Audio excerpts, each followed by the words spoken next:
Okay, for this one we want to calculate the value of M1 and the value of M2. So M1 is going to include our currency, so we'll say this is our M1, our checking deposits, which are M1, and also our traveler's checks. Okay, now those are monies that we can use freely at a grocery store or somewhere. We can spend this money. This we sometimes call this spendable money. I can take my cash and I can buy stuff at Publix, or my checks they'll take at Publix, traveler's checks they'll take at Publix. We can buy stuff with our M1. Now the M2 funds are stuff we could translate into M1, but I can't take my savings deposit book and say, hey, I want to buy a pizza at Pizza Hut. It doesn't work that way. So this would be M2, this is M2, and this is M2. So our savings deposits, our time deposits, which are like certificates of deposit, and money market mutual funds are also M2. But you have to keep in mind that M2 also includes everything in M1. Okay, so M1, let's go ahead and calculate that. We've got our currency, which is $8.50. We've got our checking deposits, which is $4.05. And we have our traveler's checks of $6.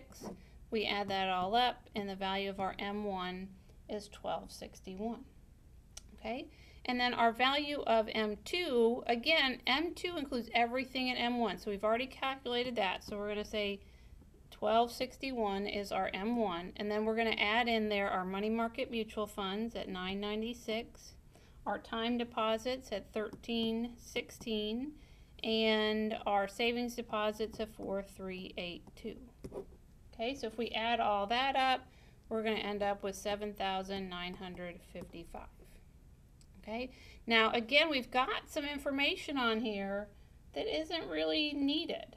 Okay, available credit on credit cards. Credit is not money, so credit is not included in M1 or M2, so it should not be included in either one of these. Okay, another thing that you're going to be posed with is, let's say we take $100 that we have stored in a coffee can at home, and we are going to put it in savings. Okay, if we're going to take this $100 cash and we're going to put it into savings. So what's going to happen to M1 and M2? Okay, now let's just make a little diagram. Let's say this big circle is M2 and this little circle is M1. M2 includes everything in M1. So if we had this $100 in here, okay, M1 had the $100, but M2 also had the $100.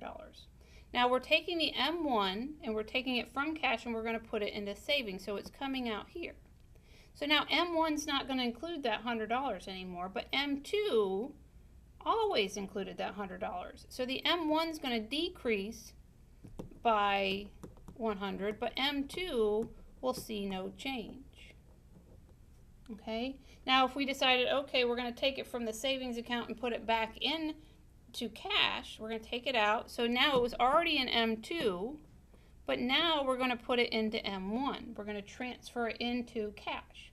Okay, so in this case, M2 didn't change, but M1 grew by 100. So pretty much M2 doesn't change because M2 included everything already.